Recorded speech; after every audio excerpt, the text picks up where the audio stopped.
Hello and welcome to another basketball podcast. I'm your host, Justin Coben, and I'm joined as always by my co-host, Marco Amendola. Last episode, we gave our hot takes for the bottom half of the Eastern Conference. In this episode, we're going to be giving our hot takes for the playoff teams in the Eastern Conference from last year. This is part two of a four-part series. The next two episodes will be tailored toward the Western Conference. Before we get started, please like the video, turn notifications on. We're going to be posting every Monday and Friday morning. That's the goal. With that being said, Marco, how you doing today? I'm doing really well. I'm excited to talk about the East playoff teams. I'm kicking back, watching some summer league. It's a slow time for the NBA, but there's still a lot to absorb. Yeah, it's nice that we have the Olympics going to, or like the prelims or whatever you want to call it, to the Olympics, where we get some international basketball, we get some summer league basketball. There's at least some form of basketball going. You don't get that every summer. It's really typically a dry sports season for us basketball fans who don't really love baseball or anything else, really. Um, but yeah, last episode was really fun. If you haven't watched it, please check that out. This is really like the bread and butter of the East here. The playoff team is going to be a really fun one today. Without further ado, I think we should just jump right into it with the Miami Heat, the 8 seed from last year. My take for the Miami Heat is that the Miami Heat will miss the playoffs entirely. Wow. Not even get out, not even make the playoffs a little. Make the play-in maybe, miss the playoffs. So I went a completely different direction, which is great because that means one of us will maybe be proven right. Despite not making any real free agency splashes, the Heat will win their division and will be led by the development of their guys, JJJ, Jaquez, Hero, Jovic. I think Kel'el Ware has looked really good in Summer League. Yep. Did a little, it seems like effort has kind of been the issue with him, and just he's been sort of that on and off competitor, and it seems like the Heat are the best possible fit for that type of player to get him. I mean, he's going to have to earn his minutes, but guys like Jimmy and Bam, who are just very aggressive competitors, like they should probably whip him into shape for that. And yeah, I don't know. This is kind of tied into my hot take for another team in the Southeast. Spoiler alert. But I think the Heat are not as. I think, they didn't make any big splashes, so you kind of understand why people are giving them a hard time. But I like their young guys. They lost some pieces too. They lost some pieces too. Yeah. Yeah. Your take is like a belief in Jaquez and these young guys emerging, and Jimmy not taking a step back because he's getting up there in age. I think you're maybe drinking the Kool-Aid on Bam's 3-pointer a little. Is that factual? They just need to get that shorter Olympic 3-point line in the NBA. He'd be Yeah, I know. Yeah, I don't know if Kel'el Ware is going to get a lot of minutes off the bat. Caleb Martin's gone. DeLon Wright's gone. Those are two pretty big defensive pieces for them. I mean, not huge losses, but Jimmy's getting up there in age. He's shown some durability, and I feel like he could, get banged up. I think there's a lot of ways his team could go south, and it's a testament to how we talked about in the last pod. The bottom of the East isn't that bad. There's a few teams that are really bad, and then the Hornets, the Raptors, the Bulls, the Hawks. Yeah. There's some teams that could really be in the mix for the play-in and cause the Heat some issues if they do get there. That's kind of my take. It's supposed to be really spicy to start the episode here, so that's kind of where I'm at. It will be interesting to see if they play Bam and Ware at the same time, because their big depth is kind of maybe lacking with like Kevin Love and Thomas Bryant. Yeah. Like it seems like defensively they would want Bam and Ware at the same time, and if he can shoot, that helps a lot. So yeah, it'll be interesting to see how much he plays. It's funny because we were in lockstep on the last pod on most of our takes, and I just know this one we're going to be just so opposite based on what you said about. I mean, that's what it's all about. Yeah.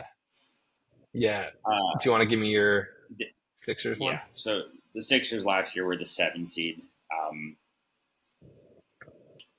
Won in the play-in and then lost to the Knicks. So my hot take is, I know they gained Paul George. I think this is the first year where we see the Embiid title window to shut a little bit. I I like a lot of the guys they lost, like Batum, Melton, Buddy Hield.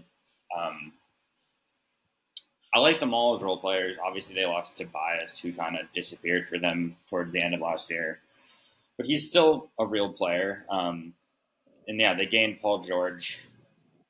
Caleb Martin is a nice add, and then Drummond. I just don't trust it. I don't trust Embiid anymore to stay healthy. You know, he's 30, going to be 31.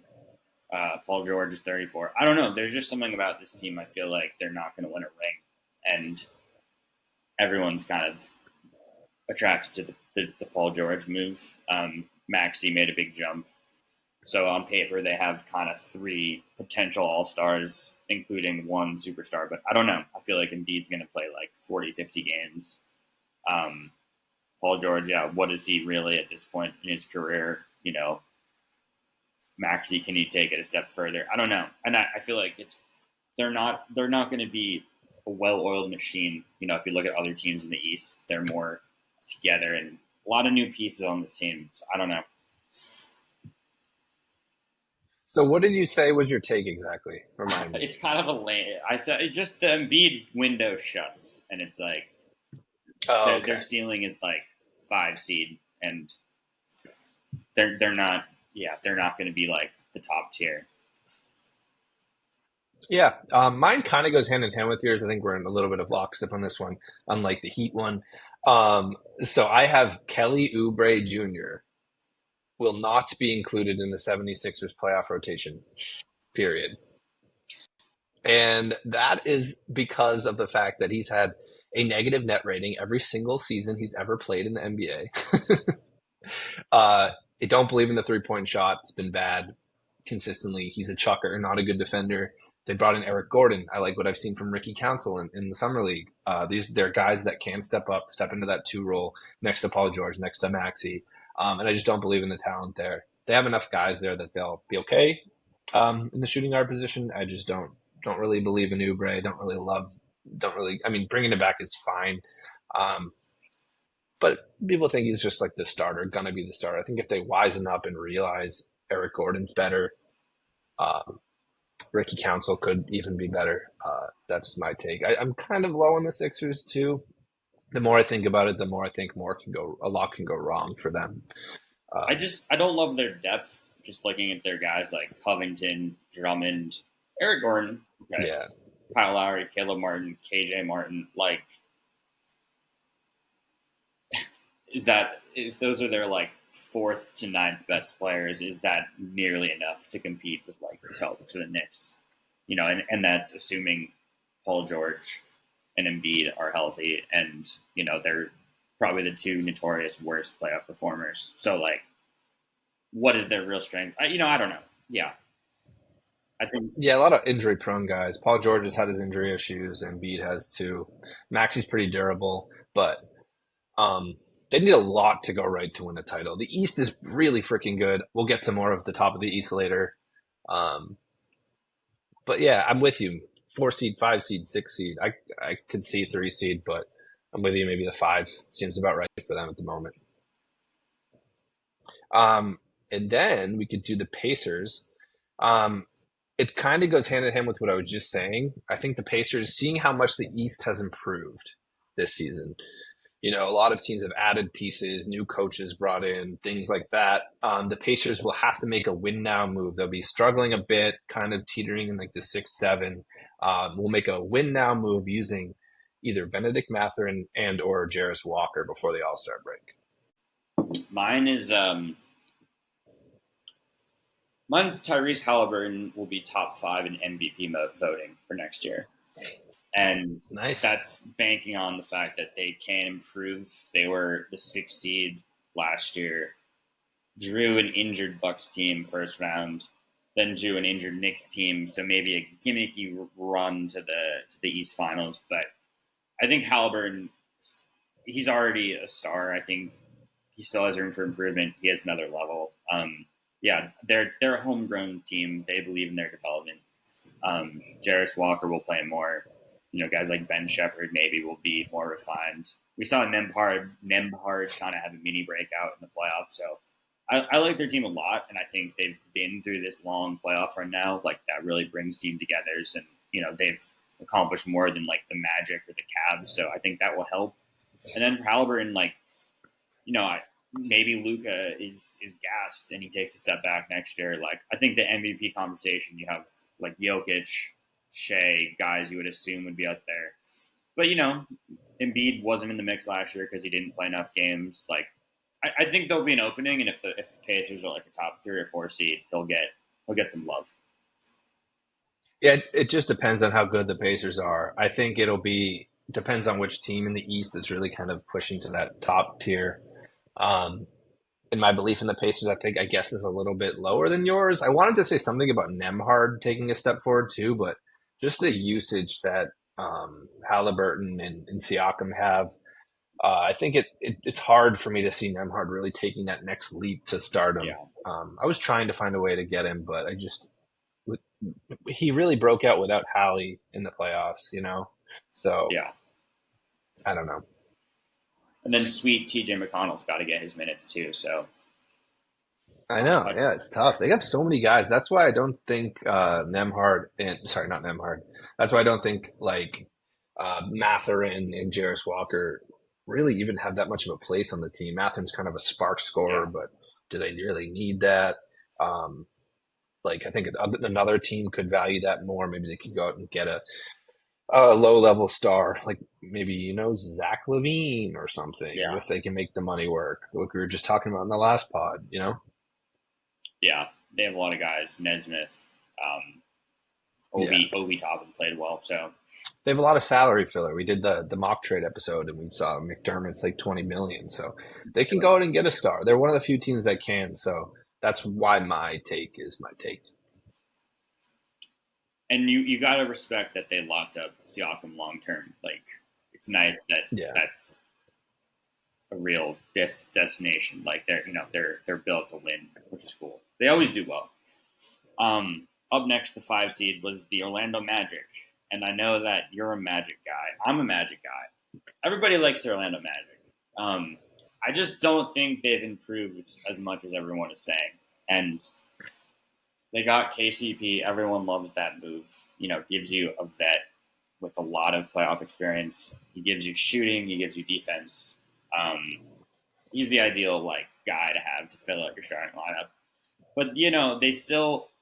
I don't love their big man situation. I don't love. We don't know exactly who their main guard ball handlers are going to be.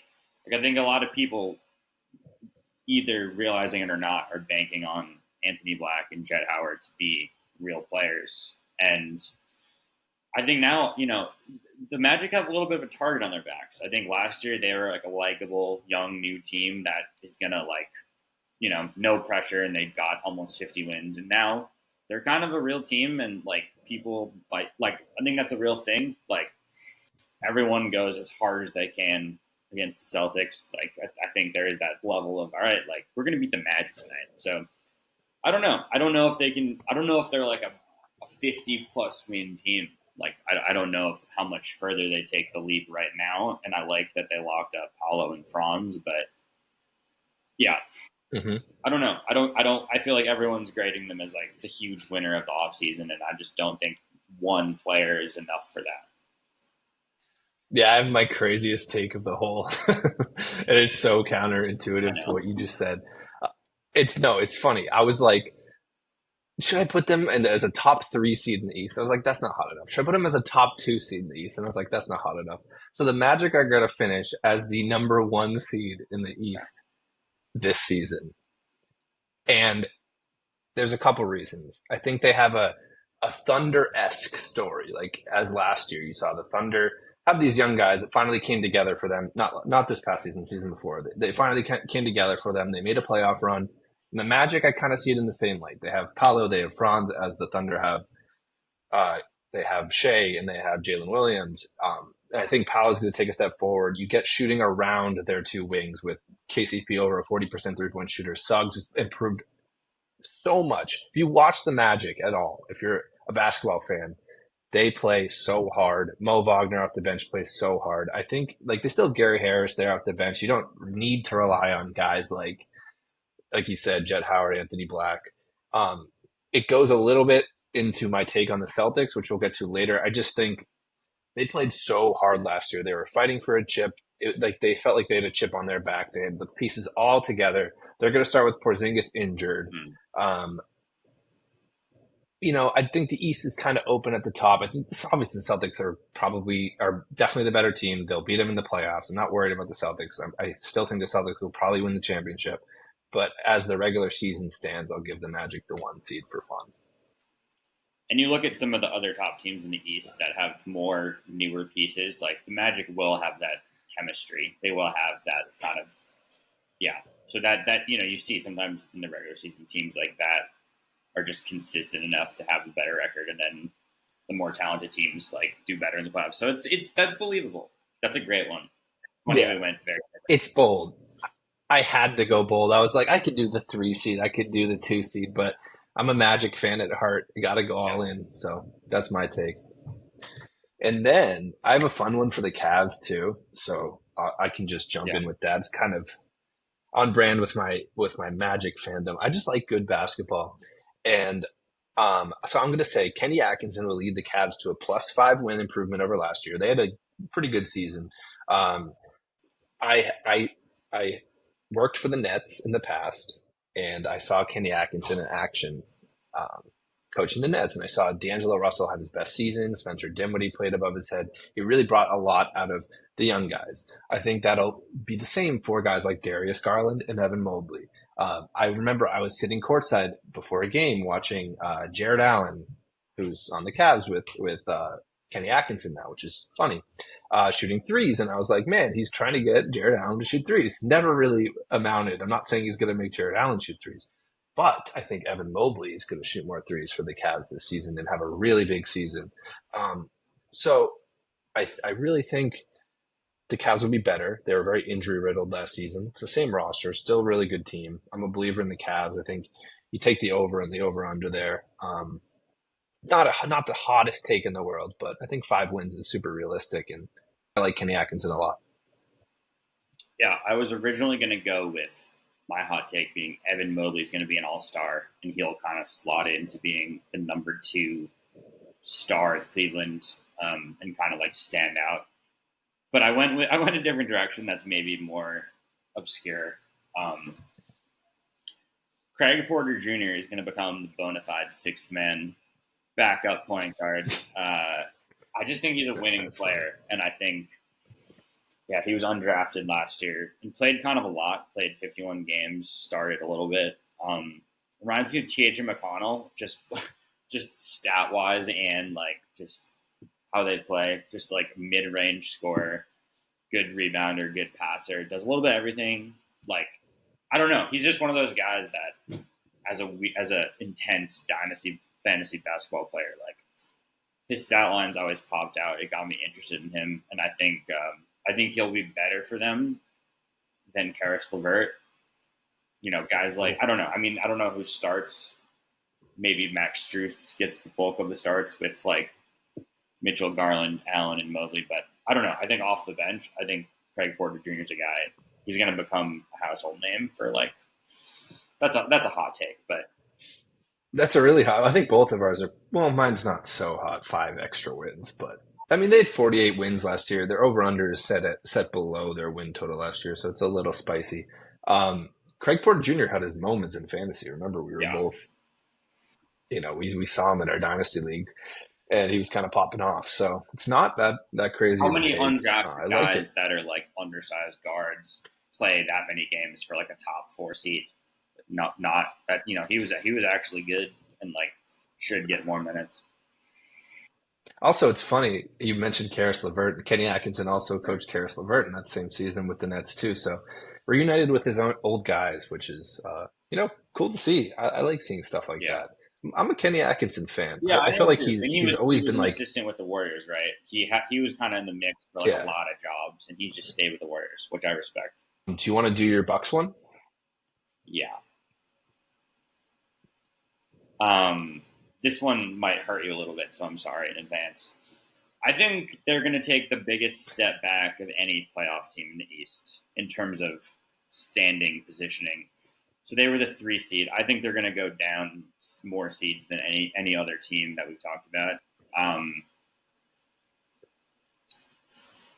and obviously they're kind of similar to the Heat. Like, they haven't made a lot of moves in the offseason. They recently signed Gary Trent Jr., which we talked about a little bit on the last pod. Like, a good shooter, maybe just a net, just a bad defender, bad passer. Like, maybe just pure scorer at this point that you don't hate around Giannis, but maybe you hate his defense around Giannis. And just a stat, like, Lillard's 3-point shooting last year was the lowest of his career, besides 21-22 where he was hurt and played like 30 games. So, like, full season, real health season, like, it was his worst 3-point shooting ever, and his volume was down, like, was way down from some of his last Portland years. So, like, I don't know. He's 34. Everyone's older. Middleton just revealed he had surgery on both ankles. Brook Lopez is older. Like, I don't think the moves they've made have been enough to really improve that much. And I do like their ads, though. Like, we talked about it. They have Daylon Wright. They have Taurean Prince. But it's like, okay, I don't know. I feel like they're, and I don't trust. This is harsh because I like Doc Rivers, but it's like, at this stage, do I trust him, really? Yeah, it's funny you say that because that leads into my take, which is Doc Rivers won't last until the All-Star break as their head coach. And, you brought up Middleton's ankle surgery that you just had. Say the same thing as you there. He might be restricted in the early going if he does open the season playing. That's still an if there too. I agree with you on Gary Trent, not the best defender next to Dame. I think that my other part of the take was that the Bucks fans are going to like Taurean Prince and Delon Wright more than they are Gary Trent, which is their more high-profile name. Taurean Prince, sniper, can defend up very well. Delon Wright, very good on-ball defender guard too. So he's more of the better fit, I think, next to Dame and Gary Trent. They're going to mix and match. I don't know if Doc's going to make it work. He didn't run a lot of pick and roll with Giannis and Dame. I don't really trust it. And we talked about how much better the East has gotten. And I just mentioned the Magic getting better. I'm thinking the Cavs are going to take a leap. So I think the Bucks are going to struggle in the early going. So do you think it's? I would say in the East, like, the player that you would think would decline the most right now is probably Lillard, right? Like, no other team. I mean, you have Embiid maybe with injury stuff, but, like, there's no one really on the Knicks that I'm like, they're gonna suck. There's no one on the Celtics. Horford's older, but I feel like Lillard is kind of just that sweet spot of guard age where if his main value is just crazy scoring and he's not able to do it the same, like, he's not as versatile as Drew Holiday. He's kind of just, And they're not deep enough for Giannis to rest on back-to-backs and how stacked the NBA is anymore. It's like, I don't know. Brook Lopez is like 36 years old. Chris Middleton's 32. Dame's, you said 34 is what you said? So, like, they're a very old bunch. I love the Bucks. I feel like I'm a fan of everyone nowadays, but I just like good basketball. I love stars. I love seeing legacy unfold. So really loved watching Giannis. He's been on my fantasy team for like 7 years now. But I don't think they've made the right moves to win another title in near history or in the near future. So. And then, did you give your take of the Bucks? Yeah, Doc won't last to the All-Star. Oh yeah. Sorry. Yeah, that's a good take. Yeah, not that spicy. We were in lockstep on probably half the team so far, which is funny, and then half were just complete opposite direction. Okay, so the Knicks, I don't know if it's spicy or not, but Jalen Brunson will finish in the top 3 in MVP voting. And the reason being is, in the playoffs, if you're a betting person, you see his lines for points. It's like 36.5. It's like, I've never seen anything like that. And it's not like the guys they added are super high volume guys. They're more like defensive stoppers. They brought OG back. They got Bridges in, who's kind of more of like a 3-point shooter. He doesn't really create his own shots. You've seen him in a star role. He's not like the star guy. They have Randall back, who's going to take away from Brunson's usage, but he'll still get his. It's very durable. Thibodeau plays his stars so much. So, yeah. My hot take is that Julius Randle is going to be the Knicks' leading scorer. Oh, wow. So last year, that's insane. hey, that's what this is all for. Brunson was at 28.7, which is a lot. Randle was at 24. And Randle sneakily had a pretty bad shooting year. His three-point shooting was at 31%. A couple of years ago, it was at 41%. So the reason I think Randle will lead the Knicks in scoring, in the past, Randle's had more of a defensive role. He's had games where he's playing 44 minutes and he's just like guarding the other team's best player and doing everything off. Now they have OG for a full year. They have Bridges. I think Randle's going to be working way less on defense. I think he's going to have a resurgence in efficiency. Brunson, I mean, yeah, I could see him scoring like 30 a game. I think he could easily be in the mix for scoring leader. But, say he goes down to like 25, 26. Randle could easily average like 26, 27. I think he has a couple more, maybe one more year of like that level of scoring. If he shoots the ball well, if he's more efficient, if he's shooting anywhere near 50%, I think that's his scoring could go up. But yeah, I thought that was a fun one. It is that's a spicy one. I don't know if I believe in Randle. You're more of a Randle guy than I am. He just doesn't make sense with the team, I feel like. We'll see that's how they run it. Yeah, because on one hand, yeah, maybe like they just don't have a lot of big depth. Like they have Mitch, who doesn't, he's hurt all the time. They lost Hartenstein. Like they and Robinson doesn't really do anything offensively. Like they need him. They need Randle. He's their big, but then you wonder about the fit and shooting matters a lot.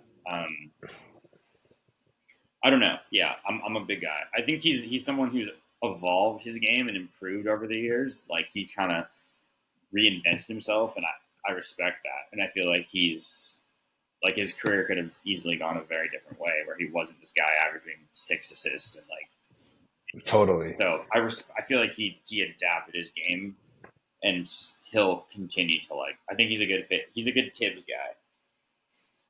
Yeah, I could have seen his career going like a Thomas Robinson way, like an undersized big who just like never developed a shot. I feel I don't know. Yeah, like those that like he's like another just the biggest question mark for me with the Knicks is him. So I can see it going either way. A fun one would be what if he gets traded and then averages more points on another team than Brunson does. I just actually think he's going to get traded to like a garbage team. And he's going to put up 35. I like their fit maybe without him better if you're running Brunson, Hart, OG, Bridges, and Mitchell Robinson. Like that's a crazy 5. Defensively switchable. Like that's fun.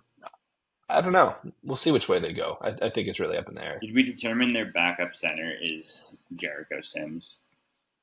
Yeah, we talked about that before. It's iffy for sure. And Mitchell Robinson is like the least healthy dude ever. So Tyler Kolek, my guy, do you want to go? Cumberland had a great game. Summer League the other, I think today, and I don't know if he's going to play, but yeah. All right, my last team, the Celtics, the number 1 seed. Went 64-18 last year.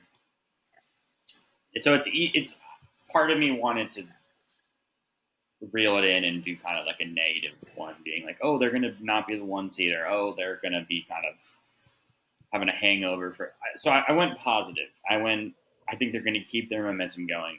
I think Derek White's going to be an all-star. I think he's been kind of nearing. He's been close to being a 50, 40, 90 guy the past couple of years. For those who don't know, 50% shooting from the field, 40% from 3, 90% from the free throw line. So he's been, and that's rarefied air in history. That's only happened a certain amount of time. So he's someone who is like right there, just consistently. I think his scoring can go up. He was at 15.2 points per game last year. I think he could easily be like 18, 19.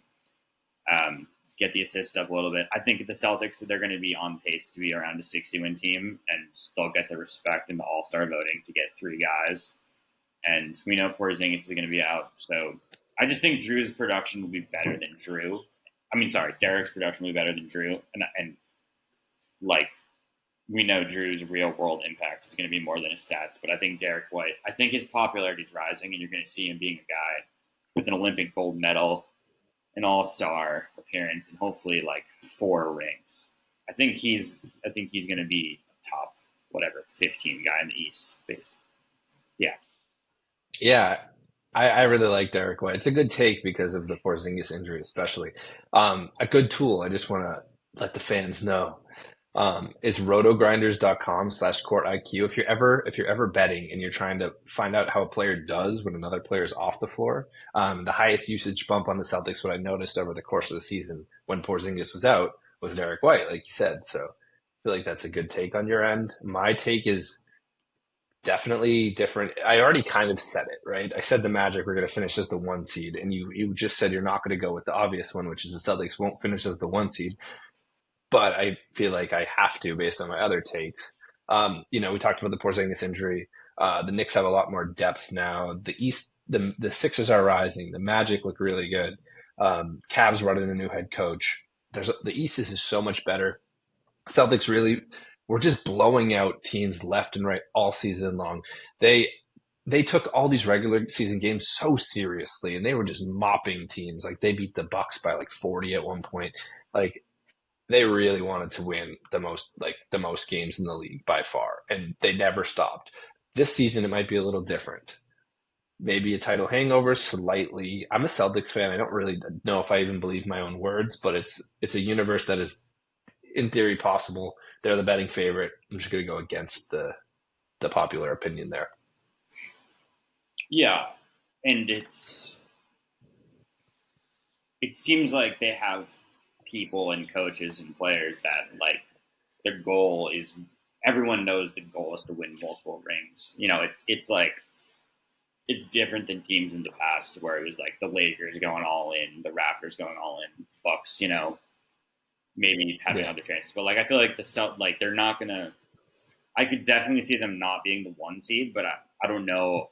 I feel like they're not going to just completely break apart, which is cool as a fan. Like, definitely not. Yeah, they have ownership. Like everyone has the same goal, and I think so it's fun. I'd like to think as a fan that they could get Derek White on the All-Star team. It's possible. Yeah, that's a really fun one. That's a good one. I don't think it matters if they're the 1 seed. No. Horford's going to rest back-to-backs. I think they'll win the East in the end. They might win another ring. We'll talk about the West next time. Do you want to wrap up? You want to do the outro? Yeah, well, if you made it this far, thank you so much for listening. You can find us on Spotify, Another Basketball Podcast. We're on YouTube, Another Basketball Channel. We'll be posting shorts regularly, trying to get pods up twice a week. And then we're also on Twitter, X, whatever you call it, Another Basketball page. We'll try to stay busy on there. So yeah, thank you for listening. This was fun. If you had a great time alongside us, give us a like, throw a thumbs up, or not. If you didn't, it's fine. Just have fun with it. Goodbye. Take care. Thanks, Marco.